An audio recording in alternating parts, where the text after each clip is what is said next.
विनय न मानत जलधि जड़, गए 3 दिन बीत, बोले राम सकोप तब, भय बिन होय न प्रीत।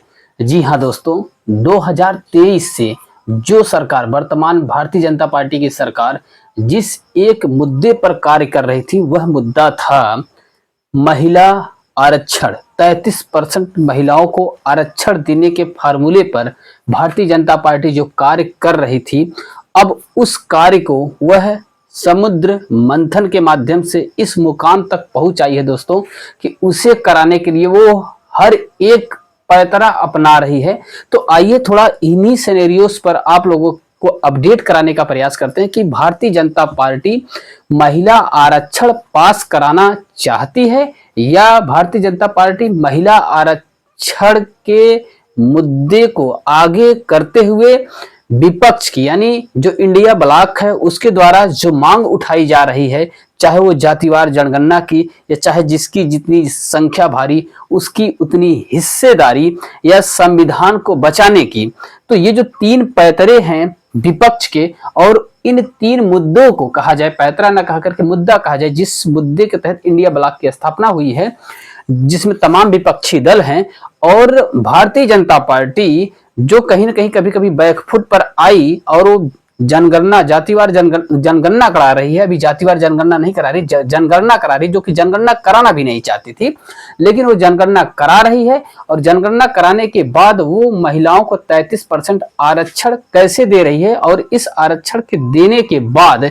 राजनीतिक परिदृश्य भारत में पूरी तरीके से बदल जाएगा।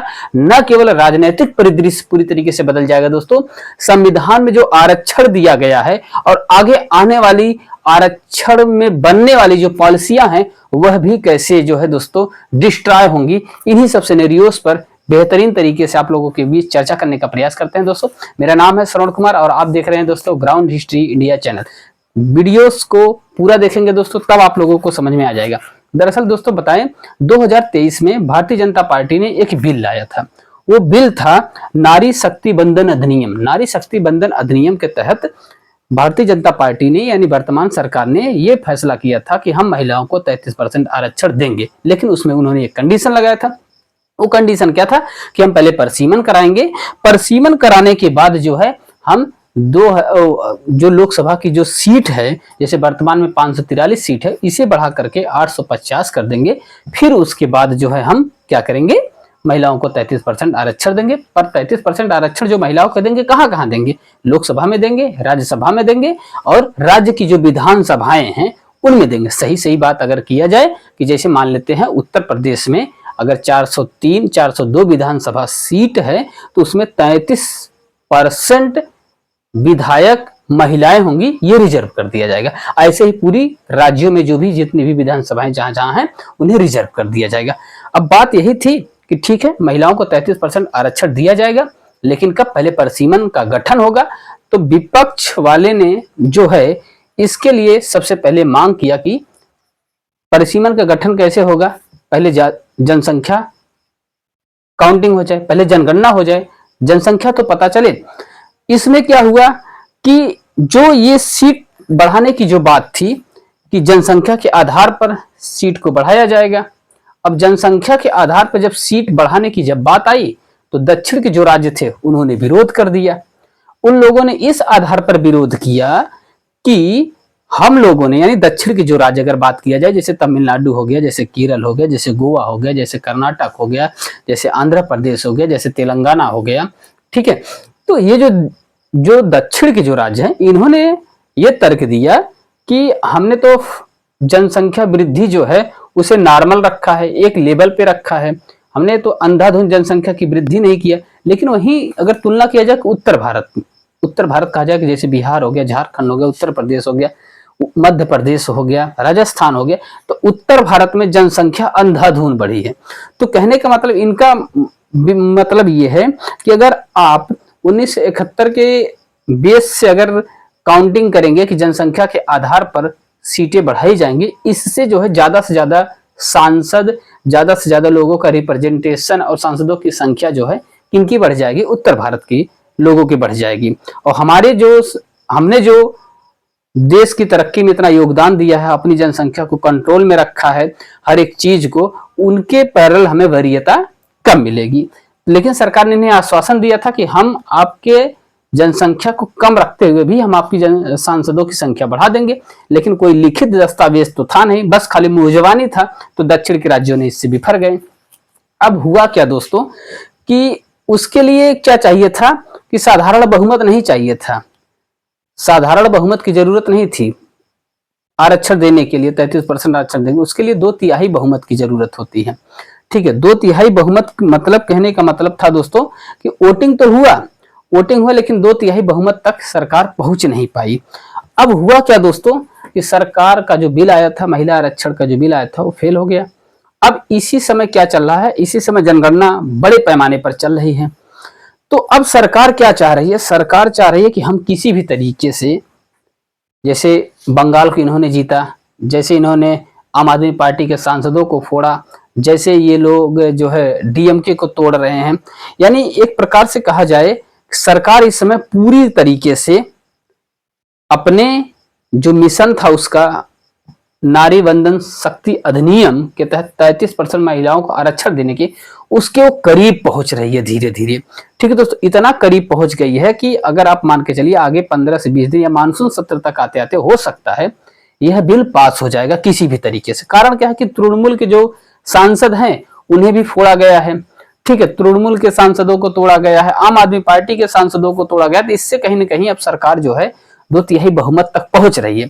लेकिन समस्या क्या है दोस्तों, मान के चलिए आप आम आदमी हैं, हम भी आम आदमी हैं, हम लोगों को इस महिला आरक्षण से और आम भारतीयों को इससे क्या सीख मिलेगा कि क्या महिला आरक्षण से पॉजिटिव सस्पेंस क्या है, रिस्पांस क्या है और निगेटिव क्या है। दरअसल अगर आप बात मान के चले कि इससे क्या होगा दोस्तों, जो महिला आरक्षण 33% लागू होगा, इससे एक प्रकार से जो है दोस्तों आगे जो कांग्रेस सहित जो भी इंडिया ब्लॉक के जो साथी हैं, जो इस मुद्दे को लेकर के बहुत आक्रामक रहते हैं कि जिसकी जितनी संख्या भारी उसकी उतनी हिस्सेदारी, जातिवार जनगणना कराइए, जिसकी जितनी संख्या है उसकी उतनी भागीदारी करिए। ये एक बहुत बड़ा इंपैक्ट है, एक बहुत बड़ा मुद्दा है विपक्ष के पास। इससे जो है हर स्टेट में, हर राज्य में जातियों की जो जनसंख्या है और जो जातिवार जो परिस्थिति भारत में है, जैसे जाति के आधार पर शादी होना, जाति के आधार पर लोगों के साथ जो है इंटरेक्ट होना और कास्ट सर्टिफिकेट देना, एक प्रकार से जाति जो सत्य है, विपक्ष जो है इसी मुद्दे पर पुरजोर तरीके से मांग करी। और राष्ट्रीय स्तर पर जो लीडर हैं, चाहे राहुल गांधी हो गया कांग्रेस के नेतृत्व में, वो लोग भी जातिवार जनगणना की बात कर रहे हैं कि जिसकी जितनी संख्या भारी उसकी उतनी हिस्सेदारी। अब मान के चलिए आरक्षण का गणित कैसे गड़बड़ाएगा। मान के चलिए अगर कहीं 100 सीट हैं, 100 सीट में मान लेते हैं 50 सीट जो है रिजर्व हैं, उनमें एससी हैं, एसटी हैं और ओबीसी हैं। ठीक है, 50% उनका रिजर्वेशन है और 50% सामान्य वर्ग के लिए है। सामान्य वर्ग का मतलब, कहने का मतलब उसमें सभी लोग आ जाते हैं। ठीक है, अब अगर मान लेते हैं उसी 100 सीट में से आपने 33 सीट जो है महिलाओं के लिए रिजर्व कर दिया, पूरा गणित गड़बड़ हो गया कि नहीं। आरक्षण का 33 सीट जैसे ही महिलाओं के लिए रिजर्व किया तो इससे क्या होगा, एक प्रकार से जो है आम व्यक्ति के अंदर यह धारणा बन जाएगी कि अगर आप 33% महिलाओं के लिए आरक्षण रिजर्व कर दे रहे हैं तो इससे अच्छा आप आरक्षण को खत्म कर दीजिए। आरक्षण अब खत्म होने के मुद्दे की तरफ बढ़ जाएगा कि आरक्षण को खत्म कर दिया जाए कहीं भी किसी भी परिस्थिति में। तो एक प्रकार से कहा जाए कि जो लोग, कुछ लोग नहीं कहते हैं कि ये नैरेटिव फैलाने का प्रयास करते हैं कि आरक्षण जो है अब एक मुद्दा बन गया है, आरक्षण को खत्म कर देना चाहिए, दबे स्वर में कहते हैं, लेकिन इसका जो है ओपन विरोध होने लग जाएगा कि आरक्षण को खत्म कर दीजिए। और दूसरी चीज ये है कि भारतीय जनता पार्टी और आगे चल करके ये बात जो है कांग्रेस भी इस मुद्दे को बार बार उठा रही थी महिलाओं को आरक्षण को लेकर के। तो ये एक प्रकार से कहा जाए दोस्तों, हर एक आधी आबादी तो मान लीजिए महिलाओं की है, एक बहुत बड़ा सिनेरियोस, एक बहुत बड़ा लगाव जो है, एक बहुत बड़ा जुड़ाव अपने आप को महिला हितैषी के रूप में प्रेजेंट कर देंगे। तो तो इससे क्या होगा दोस्तों कि पूरा का पूरा जो जातिवार जो समीकरण है वो पूरी तरीके से गड़बड़ा जाएगा। इसमें कारण क्या है? कारण क्या है कि एक बार फिर से जो भी व्यक्ति आरक्षण पर बात भी नहीं करना चाहेगा, जातिवार जनगणना पर बात भी नहीं करना चाहेगा, क्यों? क्योंकि जब बात आधी आबादी की आएगी, आपके घर में भी है महिलाएं, हमारे घर में भी है महिलाएं, तो कहने का मतलब चर्चा होगी, ये लोग कहेंगे कि ये तो सही है, बहुत अच्छी बात है, 33% महिलाओं को आरक्षण रिजर्व कर दिया गया है। तो समस्या इसमें ये नहीं है, समस्या ये है कि उसको जो है रेगुलेट करने का जो तरीका है, उसको जो है सुधार करके उसे फिर से इंप्लीमेंट करने का जो तरीका है वो गलत है। क्योंकि विपक्ष का जो मानना है, यानी विपक्ष वाले अगर रास्ते से चला जाए, इंडिया ब्लॉक वाले रास्ते से चला जाए, इंडिया ब्लॉक कहता है कि पहले आप जातिवार जनगणना करा लीजिए, पहले जनगणना करा लीजिए, फिर उसके बाद जातिवार जनगणना करा लीजिए, फिर परिसीमन करा लीजिए, फिर उसके बाद आप जो है जिन जिन समुदायों की जनसंख्या जितनी है उसको उस आधार पे रिजर्वेशन दे दिया जाए। तो कहने का मतलब एक बहुत बड़ा जो है मुद्दा पेचीदा होता चला जा रहा है।